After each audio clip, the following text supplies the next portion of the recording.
നമസ്കാരം. മലയാളി വാർത്തയിലേക്ക് സ്വാഗതം. ഇനി കേരളയല്ല, കേരളം. പുതിയൊരു മാറ്റത്തിന് നമ്മുടെ സംസ്ഥാനം തുടക്കം കുറിക്കുന്നു. ചൊവ്വാഴ്ച ചേർന്ന കേന്ദ്ര മന്ത്രിസഭാ യോഗം കേരളത്തിന്റെ പേര് കേരളം എന്നാക്കി മാറ്റാൻ അംഗീകാരം നൽകി. ഇപ്പോൾ നടന്നുകൊണ്ടിരിക്കുന്ന പേരുമാറ്റ പ്രചാരണത്തിൽ കേരളം എന്നും അറിയപ്പെടുന്ന കേരളവും ചേർന്നു. ഏപ്രിൽ മെയ് മാസങ്ങളിൽ നടക്കാനിരിക്കുന്ന കേരള നിയമസഭാ തെരഞ്ഞെടുപ്പിന് മുന്നോടിയായാണ് ഈ നീക്കം. 2024 ജൂൺ 24 കേരള നിയമസഭാ സംസ്ഥാനത്തിന്റെ പേര് ഔദ്യോഗികമായി കേരളം എന്നാക്കി മാറ്റണമെന്ന് കേന്ദ്രത്തോട് ആവശ്യപ്പെടുന്ന ഒരു പ്രമേയം ഏകകണ്ഠമായി അംഗീകരിച്ചിരുന്നു. നിയമസഭാ പ്രമേയത്തെ തുടർന്നാണ് കേന്ദ്ര മന്ത്രിസഭ സംസ്ഥാനത്തിന്റെ പേരുമാറ്റം അംഗീകരിച്ചത്. അടുത്തിടെ ഉദ്ഘാടനം ചെയ്ത സേവാ തീർത്ഥത്തിൽ പ്രധാനമന്ത്രിയുടെ പുതിയ ഓഫീസ് കെട്ടിടത്തിൽ നടന്ന ആദ്യ മന്ത്രിസഭാ യോഗമായിരുന്നു ഇത്. ആദ്യ പ്രമേയം അവലോകനം ചെയ്ത ആഭ്യന്തര മന്ത്രാലയം ചില സാങ്കേതിക മാറ്റങ്ങൾ നിർദ്ദേശിച്ചതിനാൽ കേരള നിയമസഭ രണ്ടാം തവണയും പ്രമേയം പാസാക്കി. ഭരണഘടനയുടെ 8ാം ഷെഡ്യൂളിൽ ഉൾപ്പെടുത്തിയിട്ടുള്ള എല്ലാ ഭാഷകളിലും തെക്കൻ സംസ്ഥാനത്തിന്റെ പേര് കേരളം എന്നാക്കി മാറ്റണമെന്ന പ്രമേയം അവതരിപ്പിച്ച കേരള മുഖ്യമന്ത്രി പിണറായി വിജയൻ ആവശ്യപ്പെട്ടു. പ്രധാനമന്ത്രിയുടെ പുതിയ ഓഫീസായ സേവാ തീർത്ഥത്തിൽ ചേർന്ന ആദ്യ മന്ത്രിസഭാ യോഗത്തിന്റെ പ്രഥമ തീരുമാനമാണിതെന്ന സവിശേഷതയുമുണ്ട്.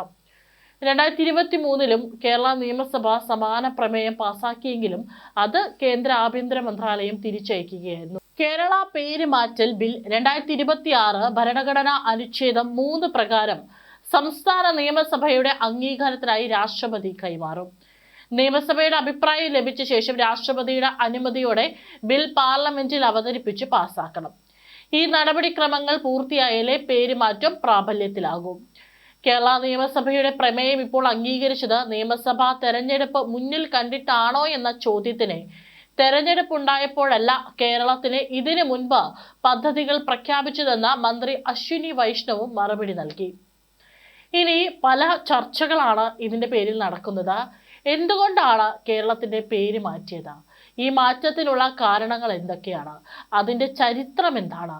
നെറ്റിസന്മാർക്ക് ഈ വിഷയത്തിൽ താല്പര്യമുണ്ട്. എന്നിരുന്നാലും ഭൂപടത്തിൽ കട്ടിയുള്ള ഒരു വരയായി കാണപ്പെടുന്ന ഈ തീരദേശ സംസ്ഥാനത്തിന്റെ പേര് മാറ്റുക എന്ന ആശയം കഴിഞ്ഞ 2-3 വർഷമായി ചർച്ചയിലാണ്. പേര് മാറ്റാൻ കാരണമെന്താ? 2024 ജൂൺ 24 കേരള നിയമസഭ സംസ്ഥാനത്തിന്റെ പേര് കേരള എന്നതിൽ നിന്ന് കേരളം എന്നാക്കി മാറ്റുന്നതിനുള്ള പ്രമേയം പാസാക്കിയെന്നത് ശ്രദ്ധിക്കേണ്ടതാണ്.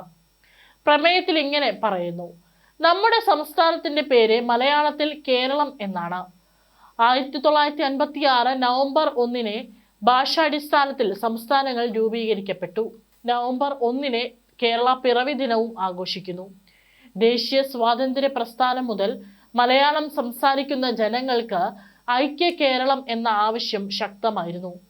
എന്നാൽ ഭരണഘടനയുടെ 1ാം ഷെഡ്യൂളിൽ നമ്മുടെ സംസ്ഥാനത്തിന്റെ പേര് കേരള എന്നാണ് പട്ടികപ്പെടുത്തിയിരിക്കുന്നത്. ഭാഷാപരമായ സ്വത്വവും മലയാളത്തിന്റെ പ്രശ്നവും കൂടി ഇതിനോടൊപ്പം ചർച്ച ചെയ്യുന്നുണ്ട്. ഇത് സൂചിപ്പിക്കുന്നത് ഭാഷ അടിസ്ഥാനത്തിലാണ് കേരള സംസ്ഥാനം സൃഷ്ടിക്കപ്പെട്ടതെന്നാണ്. സംസ്ഥാനത്തിന്റെ മാതൃഭാഷ മലയാളമാണ്. മലയാളത്തിൽ സംസ്ഥാനത്തെ കേരളം എന്നാണ് വിളിക്കുന്നത്. നാട്ടുകാർ എല്ലായ്പ്പോഴും ഇതിനെ കേരളം എന്നാണ് ഉച്ചരിക്കുന്നത്. പക്ഷെ ഇംഗ്ലീഷിൽ അവർ അതിനെ കേരള എന്നാണ് വിളിക്കുന്നത്. ആദ്യ പുരാണ കഥകളിൽ നിന്നുള്ള പരാമർശങ്ങൾ കൂടി നമുക്ക് ഇതിനോടൊപ്പം പരിശോധിക്കാം. ഭഗവാൻ വിഷ്ണുവിന്റെ 6ാമത്തെ അവതാരമായ പരശുരാമന് കേരളവുമായി നേരിട്ട് ബന്ധമുണ്ടെന്ന് പറയപ്പെടുന്നു. പല കേരള നാടോടി കഥകളുടെ ഉൾപ്പെടെ നിരവധി പുരാണങ്ങളിൽ അദ്ദേഹത്തിന്റെ കഥ പരാമർശിക്കപ്പെടുന്നു. ഒരുപക്ഷെ നമ്മളും കേട്ടിട്ടുണ്ടാവും. ഭൂമിയിലെ സ്വേച്ഛാധിപതികളായ ക്ഷത്രിയരുമായി നിരന്തരം പോരാടുകയും നശിപ്പിക്കുകയും ചെയ്ത പരശുരാമൻ ഒരു വലിയ യജ്ഞം നടത്തിയപ്പോൾ കോപവും നിരാശയും കൊണ്ട് നിറഞ്ഞു എന്ന് പറയപ്പെടുന്നു.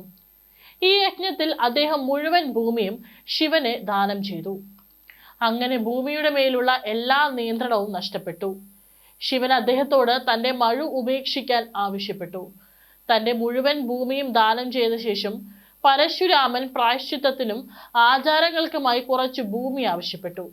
പക്ഷെ ദാനം ചെയ്ത ഭൂമിയിൽ ഒരു ഭാഗവും അദ്ദേഹത്തിന് തിരികെ എടുക്കാൻ കഴിഞ്ഞില്ല. ഇതിനായി ശിവൻ വരുൺ ദേവനോട് അഭ്യർത്ഥിച്ചു. വരുൺ ദേവൻ പരശുരാമനെ കടൽ തീരത്തേക്ക് കൊണ്ടുപോയി പറഞ്ഞു, ഇവിടെ നിന്ന് നിങ്ങൾക്ക് ആവശ്യമുള്ളത്ര ഭൂമി എടുക്കൂ, കടൽ പിൻവാങ്ങും.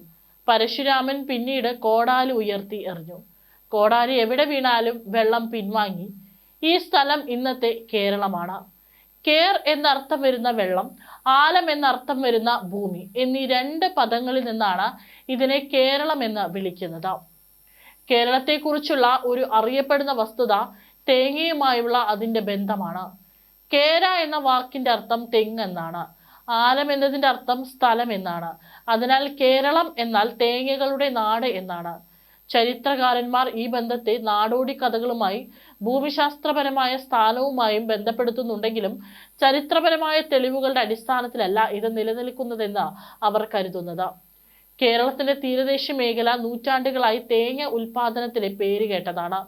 വിദേശ സഞ്ചാരികളും അറബ് വ്യാപാരികളും ഈ പ്രദേശത്തിന്റെ പച്ചപ്പിനെയും തേങ്ങയുടെ സമൃദ്ധിയെയും കുറിച്ച് പരാമർശിക്കുന്നു. അതിനാൽ പേരിനുള്ള ഈ വിശദീകരണം സാധാരണക്കാർക്ക് ലളിതമായി തോന്നുന്നു. അങ്ങനെ കേരളം എന്നത് വെറും ഒരു ഭൂമിശാസ്ത്രപരമായ പേരല്ല, മറിച്ച് 2000 വർഷത്തിലേറെ നീണ്ടുനിന്ന ചരിത്രപരവും സാംസ്കാരികവും ഭാഷാപരവുമായ ഒരു യാത്രയുടെ ഫലമാണ്. വാസ്തവത്തിൽ ഇത് ഒരു അക്ഷരം ചേർക്കുന്നതിന്റെ കാര്യമല്ല, മറിച്ച് ഭാഷയുമായും ചരിത്രവുമായി ബന്ധപ്പെട്ടിരിക്കുന്ന സാംസ്കാരിക ആത്മാഭിമാനത്തിന്റെ പ്രശ്നമാണ്. കേരള എന്നതിൽ നിന്ന് കേരളം എന്നതിലേക്കുള്ള മാറ്റം ഒരു ഭരണപരമായ തീരുമാനത്തെക്കാൾ സ്വത്വത്തിന്റെ വീണ്ടെടുക്കലായിട്ടാണ് കാണപ്പെടുന്നത്. അതേസമയം ഭരണഘടനയിൽ സംസ്ഥാനത്തിന്റെ പേര് കേരളം എന്നാക്കണമെന്ന ബില്ലിന് കേന്ദ്ര മന്ത്രിസഭ അംഗീകാരം നൽകിയെങ്കിലും ഇംഗ്ലീഷിൽ ഹൈക്കോർട്ട് ഓഫ് കേരള എന്ന് എഴുതുന്നതിന് മാറ്റമുണ്ടാകില്ല. മലയാളത്തിൽ കേരള ഹൈക്കോടതി എന്നാണ് എഴുതുന്നത് എന്നതിനാൽ ഇക്കാര്യത്തിൽ പ്രശ്നങ്ങളില്ല. എന്നാൽ ഇംഗ്ലീഷിൽ ഹൈക്കോർട്ട് ഓഫ് കേരളം എന്നാക്കണമെങ്കിൽ പാർലമെന്റിൽ നിയമം പാസാക്കണം.